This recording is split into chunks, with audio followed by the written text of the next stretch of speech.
Hi Mikey, I've just finished watching the fourth day's play of the first test match of the Ashes. To recap from yesterday, England were in an almost impossible position. They needed to do one of two things.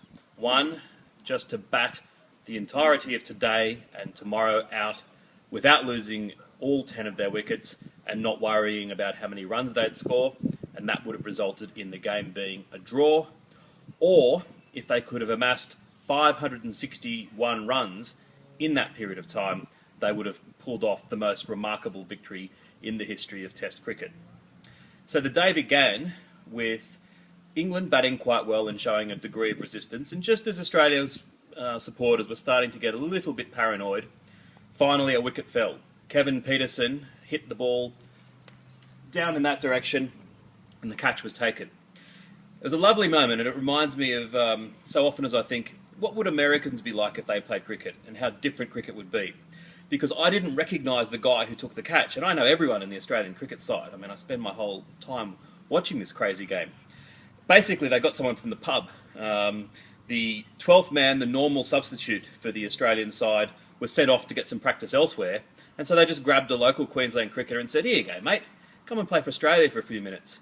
And sure enough, suddenly the ball was coming in his direction, and he took the catch, and the Australian players surrounded him, and the commentators joyfully proclaimed that he would now be allowed to go out drinking with the Australian players tonight when they presumably were going to win the match.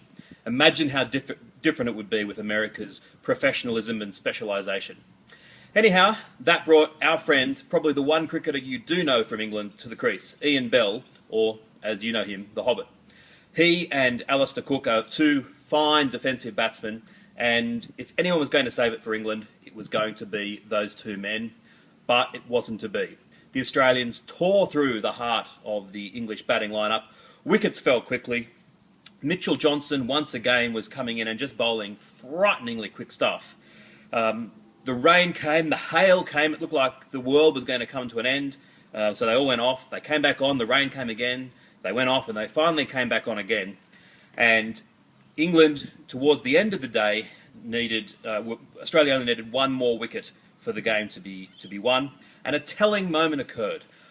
Michael Clarke, the Australian captain, who has been all statesmanlike in his interviews, could be heard over the microphone, and I'll omit the swear word, advising the English number 11 batsman that he was about to earn himself a broken arm, and he said it in the most uncharitable and nasty way possible. And all around Australia, Australians cheered because they seemed to think that we need to have this mongrel in our game. We need to be really nasty in order to win. I don't think it's true, but the two do seem to go hand in hand as far as Australian cricket is concerned. Even George Bailey, that guy that I told you about so many times, who has indeed made his test debut and didn't perform all that well but wasn't disgraced, even he could be seen sitting there chirping nastily away and grinning sardonically at the number 11 English batsman. Anyhow, the wicket was taken, Australia won the match, England failed to get the target by the tune of something like 381 runs. It was their one of the most humiliating and biggest defeats that England has ever had in the 135-odd years of Test cricket. So, Australia lead the 5-match series 1-0, and the next match will start in Adelaide in a bit over a week's time, and I'll speak to you then.